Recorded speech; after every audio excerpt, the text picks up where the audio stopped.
All right, we're good, fellas. So once again, thank you guys for joining me. It's certainly an opportunity to speak with you guys about AGG, and we're excited about him here in DC. The first year was a little bit rougher than I think some were anticipating. And I want to talk to you guys a little bit about that. So, um, can you guys tell me what AGG meant to the program down there with you guys and the university as a whole?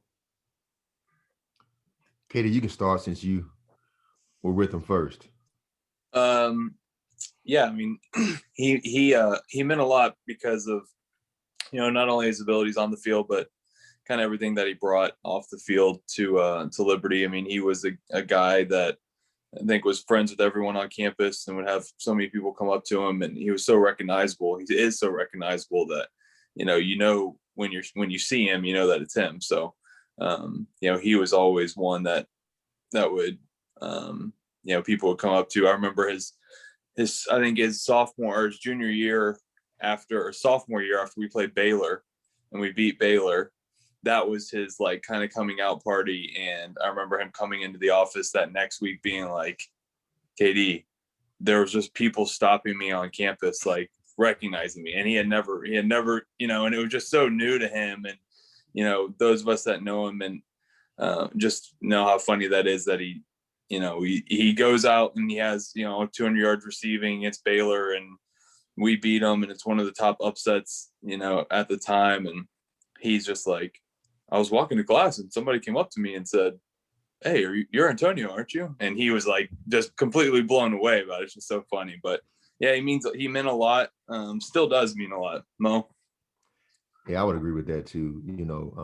The one thing that really stood out to me was his other interests outside of football, whether it be art, whether it be bowling, whether it be playing the guitar. The first time I actually met him in person, he was actually playing a guitar. I mean, like strumming it and playing melodies, and it was really, really nice. And I asked him, I said, man, how long have you been playing? He said, oh, about 2 weeks, only 2 weeks. I'm like, who does that? Right. And then when I saw that those videos of him bowling, I said, man, this is an incredible athlete, and all the other things that he would do during practice, whether it be flips and catching footballs or just like tossing the ball behind his head and hitting the goalpost. He just did a number of things that really, really stood out to me. Yeah, something that's refreshing for us fans is that his quality of character just seems to be on another level, especially in today's day and age in the NFL. A lot of big egos, a lot of people making a lot of money. So you understand that to some degree, but the character that we see, that's him all the time, right? No doubt. That's great. Yeah, that's him all the time. I definitely would second that with KD. The character that you see, that's on the field, that's off the field. He would.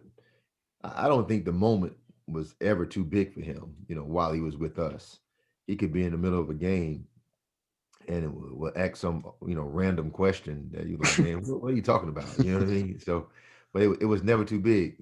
And he would always, like come and like pop your shirt so you can like, dance or something like that, but the moment was never too big for him. But when it was an opportunity for him to make a play last year, there was no doubt in our mind, we wanted the football to come his way. And more times than not, he would make huge plays for us. Yeah. And I'm going to segue into this. At what point did you all, or did each of you realize that AGG was an NFL caliber player? I can say, I mean, when he made a catch against Coastal Carolina his freshman year, kind of took him a little while to come along, just the speed of the game and doing a lot of different things that we were asking him to do. He made a catch against Coastal Carolina his freshman year that was, for an 18-year-old kid, that was pretty spectacular. And then he like flipped up off of it. And I remember just being like, that is a large man who just bent his body backwards to catch that football. And then, was able to get back up like that. And then I think just going into his sophomore year and his junior year, just continuing to see him improve, knew that he was going to have a chance, but for me and being at Liberty, we hadn't had a wide receiver going to the NFL. So I think when Coach Harrison, Coach Freeze came in and had seen it before, they probably were able to just know that he's got what it takes to play at the next level for sure. Yeah. We definitely saw the size speed ratio and knew that he was an NFL talent. But really, what sold it for me was his first game against Syracuse when he was going against Power 5 corners and he was dominating them. Yeah. And for them to, really started say, look, we got to take this guy out the game. They started doubling him and putting the extra safety to his side to make sure that he wasn't catching the football, and to see him break tackles, make guys miss in open space. That's when I really realized that this young man has an opportunity to play on the next level. Throughout the draft process, were you guys aware that Washington was interested in him? Did they contact you guys directly, or was that a surprise to you guys when they took him in the 4th round? KD was more involved in that than I was. We had several teams that were, contacting us. Washington never contacted me personally. Okay. Other teams did, but KD was probably a little bit more Yeah, involved in that process. Washington wasn't a team that that called me. I had a lot of teams that, like Coach Harris said, that were calling. They were calling me about just family background and like kind of knowing him since he came out of high school, just kind of getting all that information and asking just a ton of questions. But Washington wasn't one of those teams that called. I knew from his agent on draft day and draft weekend that he said, if this team doesn't take him, look out for Washington to take him. So I think that they had been contacted, with his agent the day of, but leading up to it, and the day of, I would say I was surprised that that he got drafted, because there were so many other teams that were, interested in him, that were talking to him, and getting background information on him. So they didn't reach out to, I guess, to either one of us throughout that process. Okay. What kind of practice habits does he have? Is he I'm assuming his work ethic is off the charts because he made it to the NFL. But can you kind of talk about what kind of practice player and worker he is? Go ahead, Mo. So when we first got here, those are some of the unknowns that you don't really know about a guy. He's a super talented young man, but you find out real quick that, man, he loves to practice. He loves to compete, no matter what it is. If it's one-on-ones, if it's 7-on-7, if it's team drills, if it's a race between drills, he wants to win. He wants to compete, and he's always asking questions. How can I do this better, or how can I do that better? Or, coach, did you see that last route I ran? Did I use perfect technique? Did I wipe him through? Did I hide the shoulder like you guys talk about? So not only is he competitive within the reps, but he also wants to be critiqued. And when you have a player like that wants to be critiqued, wants to be ensured that you'll give him knowledge that's going to help him to be successful on Saturdays, for us was a recipe for success. Okay. Louis Riddick on draft day, when the Washington football team picked him, was really high on his ability to go up and get the ball. I know he spent a good 30 seconds on national TV talking about that skill set for him. Do you guys see that translating to the NFL pretty well? I don't watch a whole lot of NFL football per se, but I will say that we had Chad Kelly in last week, and what he told us, that they don't do a lot of back shoulder balls and things of that nature. That I think they really kind of stood out to for AGG in the NFL. They I guess they deem it low percentage. But if they were to do those things, that's his skill set. He can really attack the football when it's thrown in the air. And one thing that our quarterback, Buckshot, man, he just had a comfortability with AGG. When he got in trouble, he's throwing the ball to AGG no matter what was going on around him. And more times than not, man, AGG would come up with the football and he would just throw it high and let AGG make a play. So if that was, I don't know what Washington does offensively, but coming from his college days, that's one thing that I definitely would do with him. Okay. And coming out and leading into the draft, was there a skill set that you felt like he still maybe needed to refine before he went to the next level? Or did you guys feel like he was ready fully coming out? Okay, do you want to take that one? Yeah, I mean, I think that he had improved so much his senior year on his releases and being able to get off press and being able to make, even more contested catches. That was something that he'd always been good at. I think that the route running and, the knowledge of the game is still something that he's going to improve as he gets older.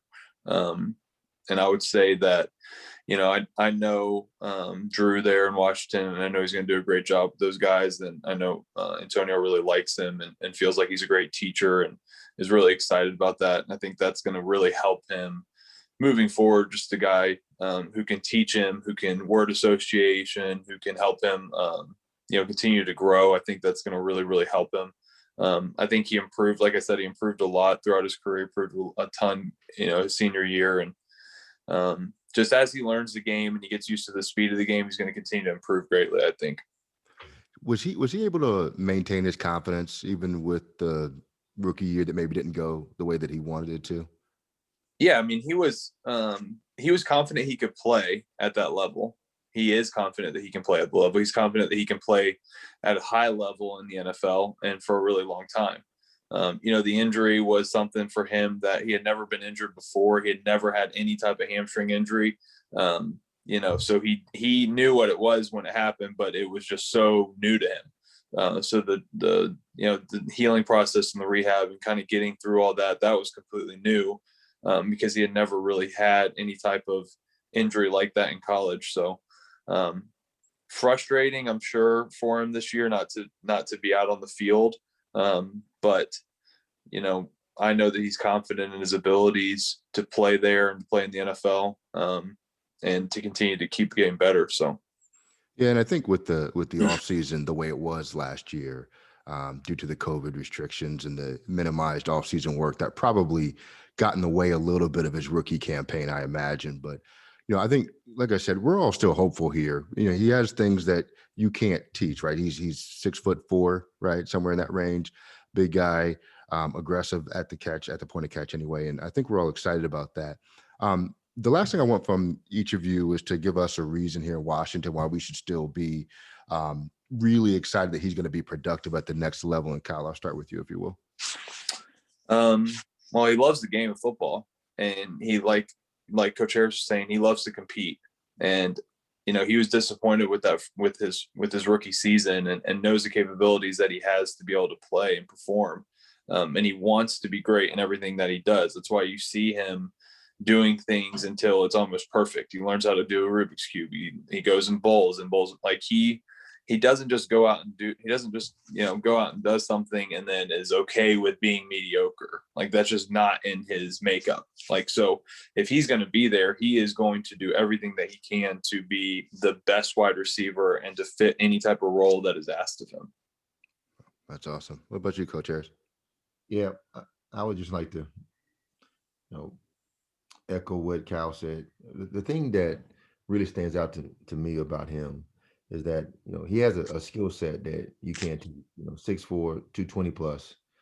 He's a physical receiver that will attack the football. I think he has a big catch radius. And then too, he loves to compete, and he will put the work, the time into it to be the best he can possibly be. He'll be in town next week, working with our guys. And, I think that one of our guys, Dom, he does a extremely good job with our guys. He also is a guy that will come in and watch film, to critique himself. So, and then too, if anyone is just doubtful about his skill set, just turn on his film. You know what I mean? The skill set is there. I do believe that what happened last season with COVID, that slowed down the learning process, Mm-hmm. and also too, it slowed down the process of him being around NFL caliber guys and understanding how they work and compete on a daily basis. I think he got that late as well, So once he got an opportunity to see that, visualize that, well, man, this part right here, this is a business, and this is why this person is so successful, because he comes every day. Not only does he practice, but he's going to do the small things right. He's going to get in the whirlpool before practice. You know, he's going to make sure that he's stretched properly. He's going to eat properly. He's going to, when he gets done with practice, he's going to go back in the training room to make sure that he's taking care of nicks and bruises and things of that nature. You know, so I think with him being there a whole year, he understands the whole process of what it takes to be an NFL football player. All right, we're looking forward to it, fellas. And best of luck to your upcoming season, man. We wish you all the best. Oh, thank you so much. Thanks, Orange. All right, see you guys. All Bye. right, man.